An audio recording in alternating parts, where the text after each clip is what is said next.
Hey guys, Daniel Fleischer, personal trainer here at UNC Wellness. Today we're going to be going over the dead bug exercise. Now this exercise is one of my favorites. It's a great exercise to improve posture, to improve core strength, it really helps relieve and improve low back function and pain.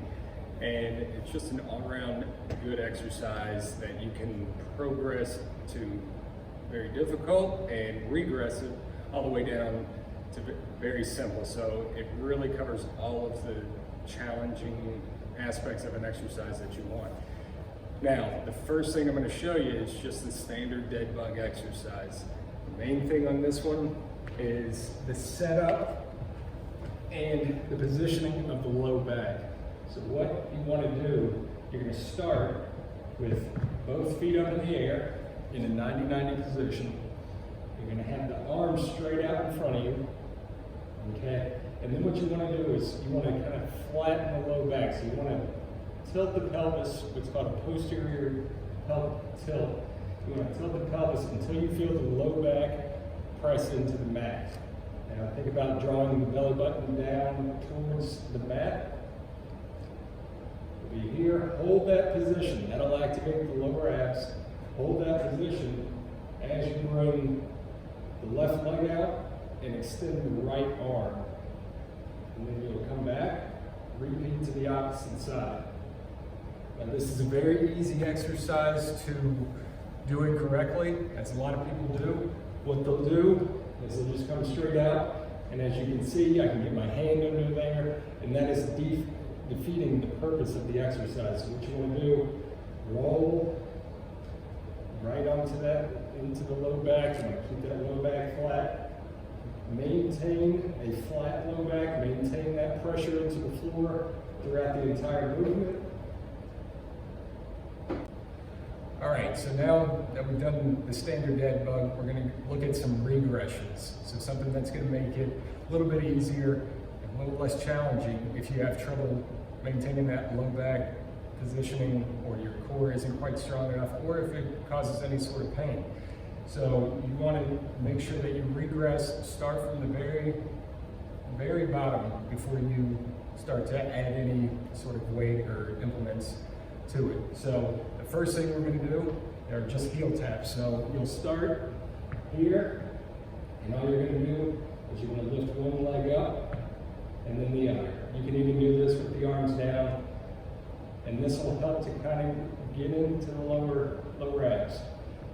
The next step up from there, you can bring the legs up into what's called tabletop. You're going to be at 90-90 from the knees and the hips. Come down, tap the heel, right back up. And again, you're trying to maintain that low back in contact with the floor. You want to feel that the lower abs turn on as you bring that leg down. Because as that leg comes down and that hip starts to extend, the lower abs have to counteract that movement to hold it in place. So that's what you're after here. Those are the muscles we're trying to work here. All right, so heel taps there. The next one, you're going to go back and use the towels. You'll have one under each foot, okay? And you'll be here. So again, tilt the pelvis, draw the belly button up.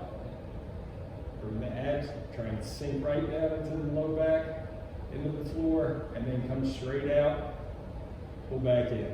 So it looks very similar to the hamstring curl, except you're keeping the low back flat, keeping the hips down. Okay, so for the next part of the dead bug series, we're going to go into a little more advanced exercises. So we're going to start to add some things in. One of them is going to be here. It's just basically an isometric dead bug. So what you'll do, start in that same position, tilt the pelvis. But what you'll do is drive the knees towards the shoulders and drive the hands towards the feet. So you're going to resist. It's going to be an isometric action. So you're going to press in as hard as you can to each other, to the knees and the hands into each other, and then press and hold for about 2 to 3 seconds.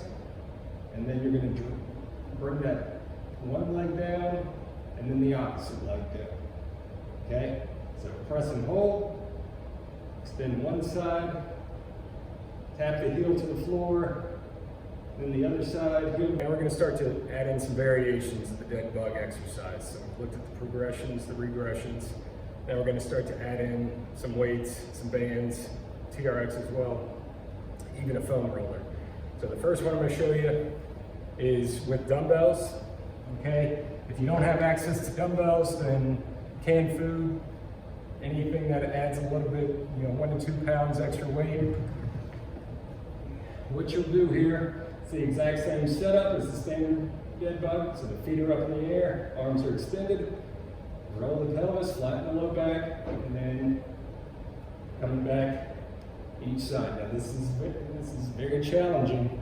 So start with super light weight and then work your way up if you feel you need to, but really you shouldn't need to go anywhere beyond 10 pounds.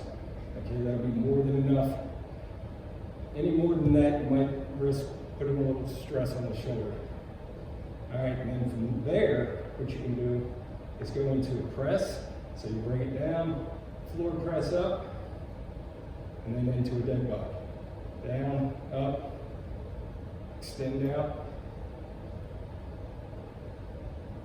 and then you can go right into both arms back at the same time.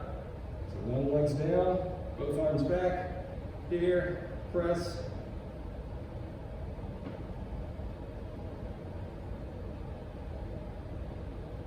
Good. All right, and then doing those same exercises, you're gonna be using a kettlebell.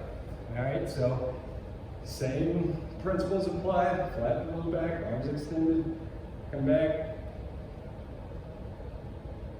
reaching back, and if you want, you can go into a single one. So here, and just tap that handle, reach tall,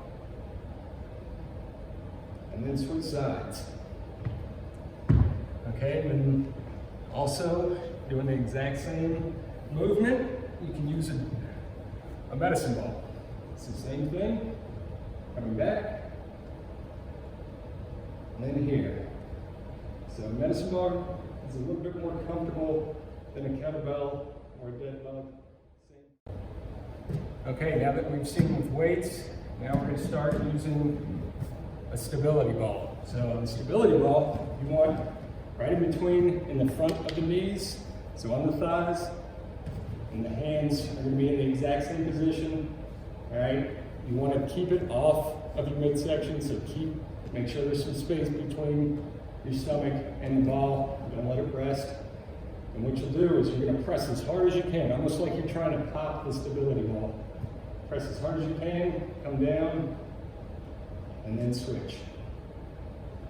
There, again, maintaining that flat low back. Reach tall, reach long. All right, now the next one we're going to look at is with a foam roller. So if you have access to a foam roller, this is a really good one. This one, you're just going to lay right on top of it. Okay, so coming all the way down, keep your head on it, okay? And your hands are actually going to remain down. This is more just for the lower body on this one. So what you're going to do, come all the way down, and it adds a little bit more hip extension. So what you can do is get down a little bit further than you would be able to going straight from the floor. All right, the last two that we're going to look at are going to be with the band and then with the TRX if you have access to one. Now, with the band, you can use just a standard resistance band or TheraBand, anything like that. You can even use just a tout belt or a dowel. So what you'll do, and on this one you want to kind of pull out just a little bit. That'll activate the shoulder, so it'll give you a little shoulder stability, and then coming straight back, relax, and then repeat to the opposite side. There, all the way out. Again, maintaining low back in contact with the floor. And now on the last one, you'll use the TRX. And with the TRX, all you're after here is pulling tight. It's So you want to pull the straps as hard as you can. I'm trying to pull them down towards your hips, all right? So that action is going to engage the core, and then you're going to add in the movement of the lower body. So here, holding that, so it's an isometric contraction there, coming down, and right up. So pressing in, keep pulling down the whole time. You can probably see me shaking here, so pull down, extend one side, keep that low back flat, extend the other side, and relax.